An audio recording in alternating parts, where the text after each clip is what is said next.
forms of addiction. We want this feeling of freedom.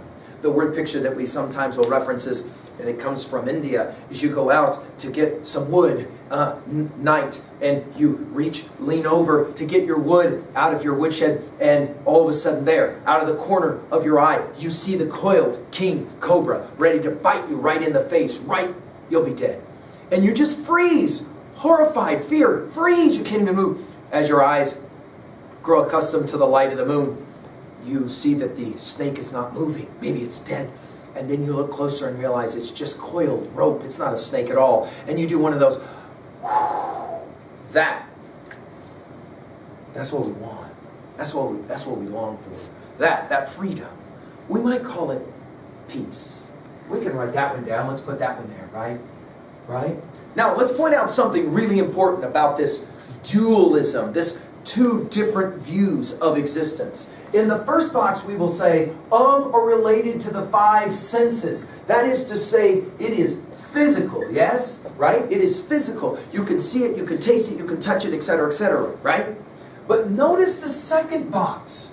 We will say about the second box that it is meta. That is to say, beyond the physical, yes? It is beyond the physical. I mean, think about it. Can you say, give me a pound of joy? I want 3 ounces of love. Give me 2 gallons of truth. No. This is not the way that this works. Oh, so you're saying truth doesn't actually exist. No. Obviously it exists. You just can't. Now, in Phaedo, one of the most important observations that Socrates will make is this. We spend our whole living existence focused on the stuff in the first box. The stuff we can see, the stuff we can taste, etc. For those of you who are following my Plato lecture for Republic 7, the cave allegory, we spend most of our life focused on shadows on a wall in a cave, thinking they're real. But at the moment that we come to our death, we're about to flatline. 5, 4, 3, 2. Our heart begins to palpitate. And soon at 1 and then 0, we flatline. We are thinking possibly, but what are we thinking about? Socrates will say, I have a sense we're not thinking about this stuff in the first box. We're rather focused on the stuff of the second box. That is to say, the philosopher realizes before the moment of death, there's some things more important. Now, of course, we can return to Phaedo, because that's exactly what Socrates wants us to do. So, it's simple. Question, what is death? Well, Plato wants to argue, as Socrates does it, that before you can answer the question, what is death, you have to answer the question, who are you? Because that is, of course, going to be a very intriguing question in relationship to these two boxes. So, for example, watch. Of course, in the first box, that is to say, physical, we have what we call our body. Yes, no question. Right? No question. But, think for just a moment with me, as we have said before, what if while I'm giving this lecture, I could think of worse ways to go, I were to just fall down, crank, and there I am, Mr. McGee, on the floor in 303, dead. Don't get upset, just stick with the word picture. I'm laying there on the floor. Follow our language. What will we say about Mr. McGee? Uh-oh, Mr. McGee is gone. Now, what if my body could speak? Again, don't get freaked out. Just what if my body could speak? My body would say, no, I'm not gone. What are you talking about? Same body, blood, fluids, everything, same. I'm just laying on the floor. No, you would say about me, I'm gone. What do you mean gone? Well, this is the Socratic Platonic insight. There's actually 2 of you. There is your body. But there's this other thing that we're going to put in the second box. What are we going to call it? That will be up to you. But Plato and Socrates will call it soul. Sometimes refer to it as spirit. Sometimes refer to it as mind. I mean, this is an interesting question. Do you have a mind? We played this game before, right? Do you have a mind? Well, yeah, I've got a mind. Really, where is it? If I cut off the top of your head and I look inside your brain, am I going to find your mind there? So you don't have a mind. Well, no, I know I have a mind. Really, where is it? Well, here we go. No. Not with mind. Not with soul. Not with spirit. Now, different disciplines will differentiate these words. Okay? Soul, spirit, mind.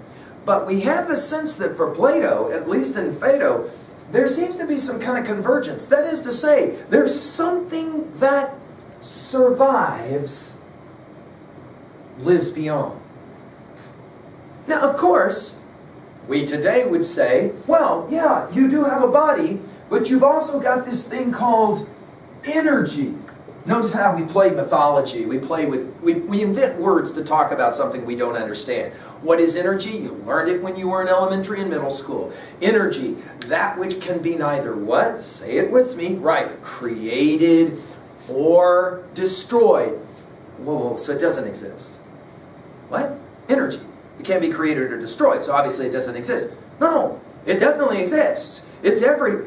Whoa, wait a minute. You're telling me energy can't be created or destroyed, and energy is what you are?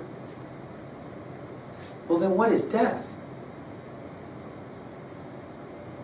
Well, what is death? Well, death is the destruction of the body. But if you are energy that can be neither created nor destroyed, then how come we're so afraid of dying? The key insight. When we meet in Phaedo, then, Socrates playing this game, we will of course have to identify that Socrates is going to suggest to us, you shouldn't fear death, because for us, there is a way to think about what happens beyond this death, right?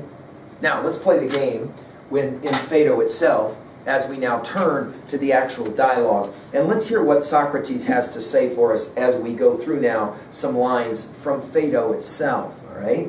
The lines I'll play with now is, Socrates is going to be playing this game about this notion of what is death, the separation of the body, and he'll say something like this: when you see a man who is repining at the reproach of death, in other words, beginning to get really freaked out, is not his reluctance a sufficient proof that he's not a lover of wisdom, but a lover of the body, and probably at the same time a lover of either money or power or both? Whoa. In other words, you have to ask, what will you be thinking about at the moment you flatline? I mean, we've said this before. Pick any amazing artist or athlete. I mean, we've mentioned obviously the great basketball player LeBron James. We've asked, if LeBron James started to flatline at the middle of the night, and he knows he's about to die, will he be giving his primary interest to basketball? See, our sense is no. What will he be thinking about? The stuff in the second box. Who he loved. Who he took care of. The ways he lived his life well. That's what will be on his mind. At the moment of death, if you've lived your life well, Socrates is going to argue, you don't have to worry. Why? Because the soul is immortal. That is to say, the soul is always going to survive, outlive the body. Why? Because it is metaphysical, beyond the physical. Now, the arguments that Socrates will begin to make are kind of fascinating ones. For example, he will say, well, there's this argument about opposites, right? Everything is derived from its opposite. Therefore, living must lead to dying, which must lead to more living. The argument being that the soul cannot die.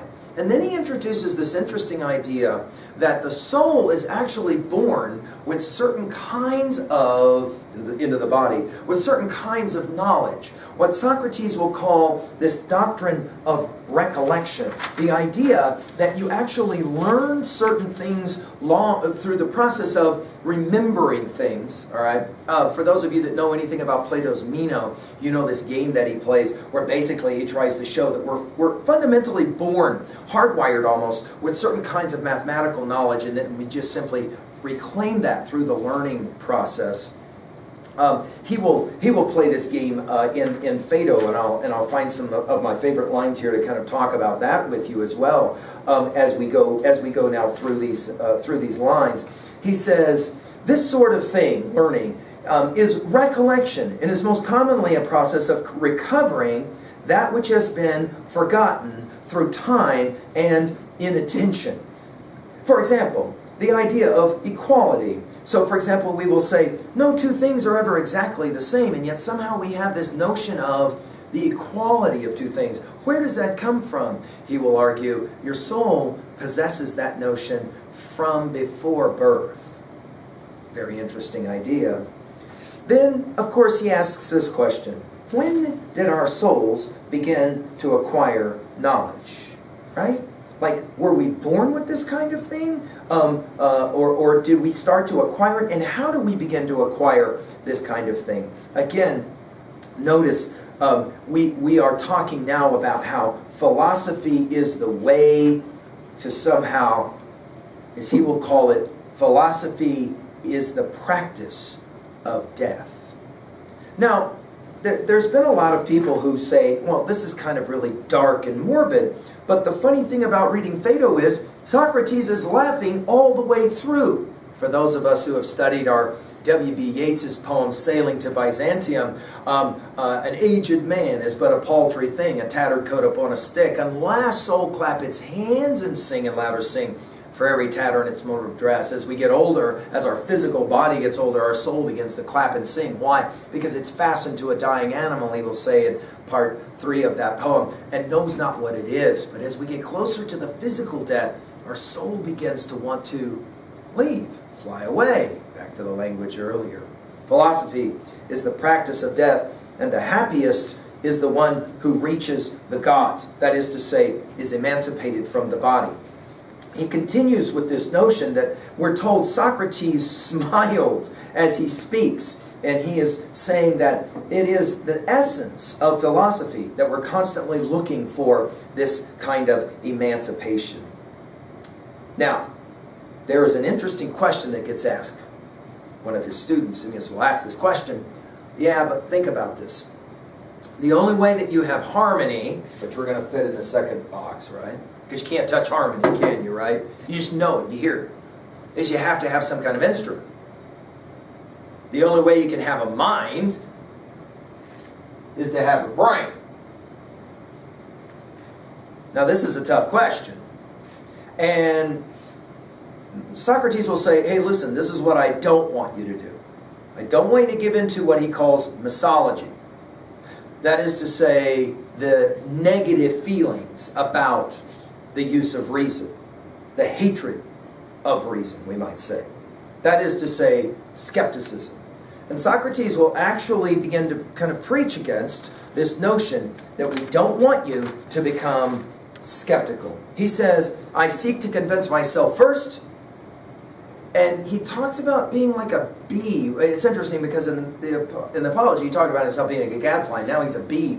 And he says, I want to challenge you. He quotes from Homer's Odysseus. We've been through this before. We can get through even worse experiences. It's an amazing use of the language from the Odyssey.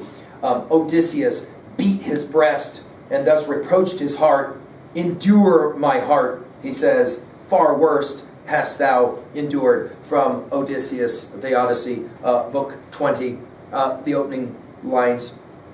Socrates describing here then himself almost as an epic hero, as we have said before. He will say to his student that he likes his courage to ask the question, and then he asks to go back. one more time. Where is 2? And of course the answer here is, well, no, this is just a symbol that represents the concept of number, of value.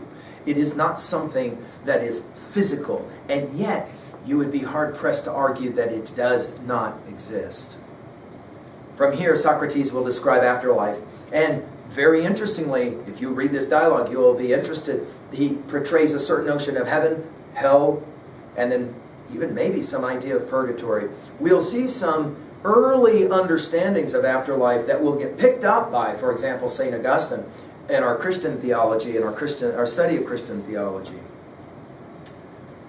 He finally will finish by making this observation. If you are both body and energy, soul, spirit, it can't be destroyed. And this is the key then to the whole dialogue. Feed your soul. In the final moments, Crito comes to him and says, how do you want to be buried? And he laughs and he says, what are you talking about? What are you going to bury? You can't bury what matters to me. If you can catch me, then you can bury me. It's wonderfully ironic. He drinks from the cup. There's crying. There are tears. And finally, at the very end of the dialogue, the final words of Phaedo as he finishes, as he comments on these final moments. He says, we were all in tears. Socrates was laughing, reminding Crito at the very end to pay off a debt. And then he finishes Phaedo as he says it. Such was the end of our friend, whom I may truly call the wisest and justest and best of all the men whom I've ever known. At the conclusion of the dialogue, you have this powerful moment. And for those of us who are lovers of philosophy and lovers of Plato, we love that this is the way the dialogue ends. You feel like you're there. Let's play now the annotated game at 2A. Themes and messages. We've already mentioned it. Let's write down several. Feeding your soul, your spirit, your mind requires that you ask the hard questions. You have to avoid misology, as he says, Socrates says, pessimism, and say, even if I can't get all the answers, at least I'm going to try. That is to say, you have to have the courage to live the best life. We infer from our study of Phaedo that Socrates says, at the moment of death, we all basically speak the same words. The words are, oh my God. The only question is the inflection of your voice. Most people live their lives focused in this first box, and when they finally come to that moment of their death, they speak the words, oh my God. But of course, it's, oh my God, what have I done with my life? Think about our story of Scrooge, right, in the Christmas Carol.